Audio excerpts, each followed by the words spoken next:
जिन बच्चों को नीट का एग्ज़ाम देने के बाद भी मेडिकल सीट नहीं मिलती है तो वो आगे क्या करें। अगर वो मेडिकल फील्ड में ही अपना करियर बनाना चाहते हैं तो मैनेजमेंट एक ऐसा बेहतरीन एक आज की डेट में ऑप्शन है। जैसे हम लोगों ने इस साल BBA hospital and health management और MBA हॉस्पिटल हेल्थ मैनेजमेंट हम लोगों ने लॉन्च किया है। मैं आप सबसे रिक्वेस्ट करूंगा कि हमारी जो वेबसाइट है www.niu.edu.in आप उस पर लॉगिन करें और वहाँ पे जितनी भी इंफॉर्मेशन है और 150 प्रोग्राम्स हैं, 12 स्कूल्स हैं, बहुत कुछ है बच्चों के लिए। वहाँ पे 2 तरह के लोग हैं जो सिर्फ प्लेसमेंट की बात करेंगे, एजुकेशन की बात नहीं करेंगे। देखो हम कोई प्लेसमेंट एजेंसी नहीं है, हम एजुकेशन इंस्टीट्यूट हैं और मैं मानता हूँ अगर मैंने एजुकेशन डिलीवर किया और बच्चे ने उसको ग्रहण किया तो प्लेसमेंट तो उसका हो ही जाएगा।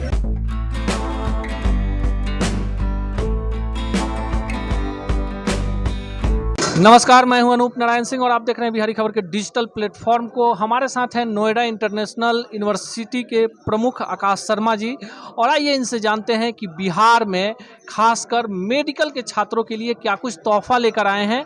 जिस तरह का माहौल अभी पूरे देश में चल रहा है, विदेश से बच्चे वापस आए हैं, मेडिकल एक ऐसा सेक्टर है जिसमें संभावनाएं काफ़ी कम होती हैं और निजी क्षेत्र में तो नाम मात्र की होती है। क्या कुछ खास है सर? देखिए, सबसे पहले तो मैं आप सबका धन्यवाद करता हूं मुझे ये मंच देने के लिए, ताकि मैं बिहार के बच्चों से और यहाँ के पेरेंट्स के साथ मैं रूबरू हो सकूं। देखिए, बहुत सारी यूनिवर्सिटीज़ हैं, स्कॉलरशिप्स देती हैं, सब कुछ देती हैं, लेकिन अल्टीमेटली जो मेजर गोल होता है एक बच्चे का, उसका एक फाइनल करियर कहाँ जा रहा है, वो फाइनल करियर बहुत इंपॉर्टेंट है। सबसे जो इसमें बड़ी चीज़ है कि जिन बच्चों को नीट का एग्ज़ाम देने के बाद भी मेडिकल सीट नहीं मिलती है तो वो आगे क्या करें। उसके लिए अगर वो मेडिकल फील्ड में ही अपना करियर बनाना चाहते हैं तो मैनेजमेंट एक ऐसा बेहतरीन एक आज की डेट में ऑप्शन है। जैसे हम लोगों ने इस साल BBA hospital and health management और MBA हॉस्पिटल हेल्थ मैनेजमेंट हम लोगों ने लॉन्च किया है। उसके अलावा यूनिवर्सिटी ऑफ उज़्बेकिस्तान के साथ हम लोगों ने टाइप किया है कि अगर BSc बायोमेडिकल अगर बच्चा यहाँ से करता है और उसके बाद वो डायरेक्टली सेकेंड ईयर में लेटरल एंट्री वहाँ पे ले सकता है मेडिकल के अंदर। तो बहुत सारे ऑप्शंस हैं आज की डेट में और न्यू एजुकेशन पॉलिसी को इम्प्लीमेंट करने में सबसे आगे नोएडा इंटरनेशनल यूनिवर्सिटी है। बच्चा एक बारी में 2 डिग्रीज भी परस्यू कर सकता है, लेकिन इस जो सबसे बेहतरीन चीज़ है इस न्यू एजुकेशन पॉलिसी में वो ये है कि अगर आप पहले साल के बाद भी अगर आप एग्जिट करते हैं तो आपको एक सर्टिफिकेट मिलता है, दूसरे साल में अगर आप एग्जिट करते हैं तो आप डिप्लोमा मिलता है और तीसरे साल अगर आप कोर्स कंप्लीट कर लेते हैं तो आपको एक ग्रेजुएट डिग्री मिलती है। इसके अलावा जैसे मैंने पहले भी आपको बताया कि अलाइड हेल्थ साइंसेज हमारा एक पैरामेडिकल स्कूल है जिसके अंदर बहुत सारे प्रोग्राम्स हैं। तो अगर आपका मेडिकल में अगर आपका कहीं बच्चे को लगता है उसका करियर नहीं बन रहा है तो जैसे मैनेजमेंट का मैंने एक ऑप्शन बताया, तो रेडियोलॉजी है, BSc नर्सिंग है, GNM है, ANM है, BMLT है, तो फिजियोथेरेपी से भी रिलेटेड बहुत सारे प्रोग्राम्स हैं। तो मैं आप सबसे रिक्वेस्ट करूंगा कि हमारी जो वेबसाइट है www.niu.edu.in आप उस पर लॉगिन करें और वहाँ पे जितनी भी इंफॉर्मेशन है और 150 प्रोग्राम्स हैं, 12 स्कूल्स हैं, बहुत कुछ है बच्चों के लिए वहाँ पे। बिहार के बच्चे काफ़ी टैलेंटेड होते हैं, लेकिन जिस तरह का माहौल है, डरते हैं कि हम जिस संस्थान में नामांकन ले रहे हैं वो संस्थान कैसा होगा, आगे हमारा भविष्य कैसा होगा। कितना ज़्यादा बिहार के छात्रों को आप इस बात के लिए पूरी तरह आश्वस्त करते हैं कि अगर वो आपके यूनिवर्सिटी में जाते हैं तो उनका भविष्य सुरक्षित है? देखिए, रास्ता वो दिखाता है जिनके हाथ में दिया होता है। इस अंधेरी गली के अंदर अगर कोई रास्ता दिखाएगा तो वो दिया। तो हमारे जो चेयरमैन साहब हैं ऑनरेबल डॉक्टर देवेश कुमार सिंह, वो खुद एक MBBS डॉक्टर है, तो जो खुद इतना पढ़े हैं और वो he is a young man, तो उनकी उम्र भी कुछ ज़्यादा नहीं है, तो वो आज के टैलेंट को, आज की जनरेशन को, आज के मार्केट को समझते हुए उन्होंने बहुत सारे नए बदलाव यूनिवर्सिटी में लेकर आए हैं। और हमारी honourable vice chancellor doctor Uma Bhardwaj जो खुद एक फीमेल है, एक लेडी हैं, तो लड़कियों को लेकर वो बहुत ज़्यादा एक स्पेशल प्रोग्राम्स उन्होंने लॉन्च किए हैं कि उनका करियर ग्राफ कैसे आगे बढ़े। तो ये सिर्फ एक लड़कों तक सीमित नहीं है, लड़कियों के लिए भी हमारे पास स्पेशल प्रोग्राम्स हैं।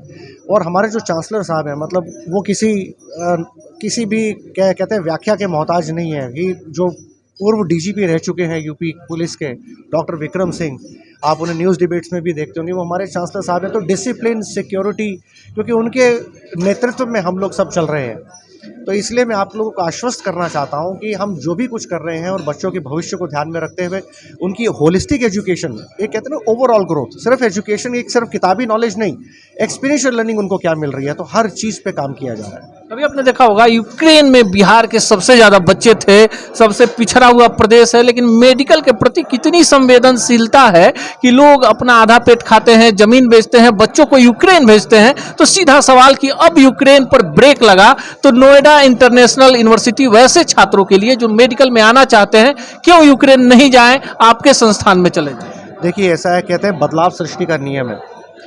मैं एमबीबीएस के लिए तो खैर नहीं कह सकता क्योंकि अभी हमारा ये दूसरा ही साल है और हमारा 350 बेडेड मेडिकल हॉस्पिटल है और मेडिकल कॉलेज है। लेकिन जहां हमारे 5 साल पूरे होंगे उसके बाद बहुत सारे ऐसे प्रोग्राम्स जो है हम लोग लॉन्च करेंगे। हो सकता है हम लोग बीडीएस लेकर आए, हम लोग बी फार्मा के ऊपर भी काम कर रहे हैं, स्कूल ऑफ फार्मेसी पे भी काम कर रहे हैं। तो एक मेडिकल और पैरामेडिकल एक हमारी एक ऐसी पोजीशनिंग है नोएडा इंटरनेशनल यूनिवर्सिटी की जो स्ट्रेंथ है पूरे इंडिया में। नोएडा इंटरनेशनल यूनिवर्सिटी एक ऐसा एक संस्थान है, ये ऐसी यूनिवर्सिटी है जिसकी स्ट्रेंथ ही मेडिकल पैरामेडिकल है।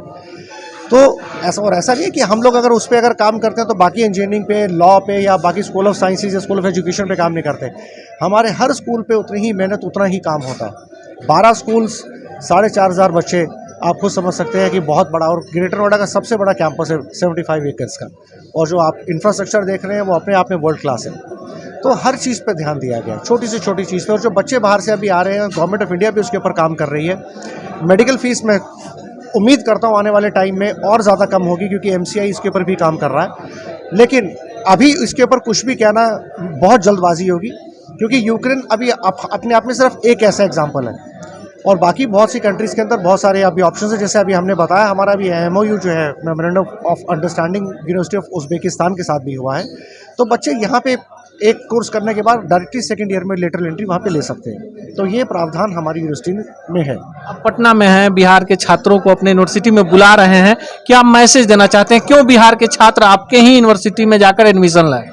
देखिए, 2 तरह के लोग हैं जो सिर्फ प्लेसमेंट की बात करेंगे, एजुकेशन की बात नहीं करेंगे। तो देखो, हम कोई प्लेसमेंट एजेंसी नहीं है, हम एजुकेशन इंस्टीट्यूट हैं। और मैं मानता हूँ अगर मैंने एजुकेशन डिलीवर किया और बच्चे ने उसको ग्रहण किया तो प्लेसमेंट तो उसका हो ही जाएगा। तो हम लोग एक्सेलेंस पे काम कर रहे हैं, एजुकेशन पे काम कर रहे हैं, बच्चे की होलिस्टिक ग्रोथ पे काम कर रहे हैं। प्लेसमेंट तो फिर एक फॉर्मेलिटी रह जाती है। तो इसलिए मैं बिहार के सारे बच्चों को मैं नोएडा इंटरनेशनल यूनिवर्सिटी की तरफ से आमंत्रण देता हूँ कि एक बार हमारे कैंपस में आइए, खुद फील कीजिए, एक एक चीज़ अपनी आंखों से देखिए, उसके बाद फिर आप डिसाइड कीजिए।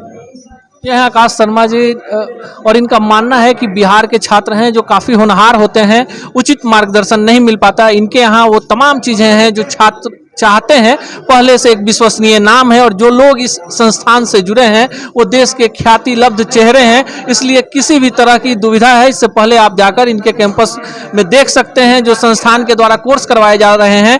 उसके बारे में आप वेबसाइट से भी पूरी जानकारी ले सकते हैं। ये पूरी तरह से आश्वस्त करते हैं कि जो वादा छात्रों से नामांकन के समय किया जा रहा है वो वादा 100% जरूर पूरा किया जाएगा। मिलेंगे इसी चैनल पर, इसी कार्यक्रम में किसी अन्य शख्सियत से। तब तक के लिए दीजिए विदा, नमस्कार।